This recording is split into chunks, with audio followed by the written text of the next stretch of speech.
Ce n'était qu'une question de temps avant que le sort du cyberactiviste pro-AES, Souleymane Gbagbo Koné, ne soit scellé.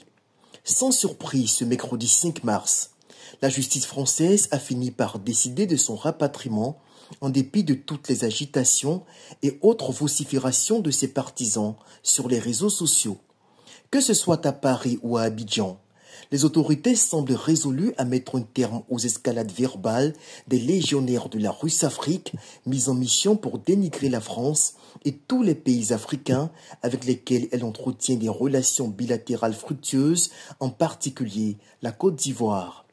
En attendant d'être situé sur la destination finale de ce militant du Parti des peuples africains Côte d'Ivoire PPACI, l'intransigeance de l'appareil judiciaire français à l'égard de cet activiste est un signal fort adressé à toute cette engeance de négriers qui ont décidé de se mettre au service du projet néocolonial russe en Afrique.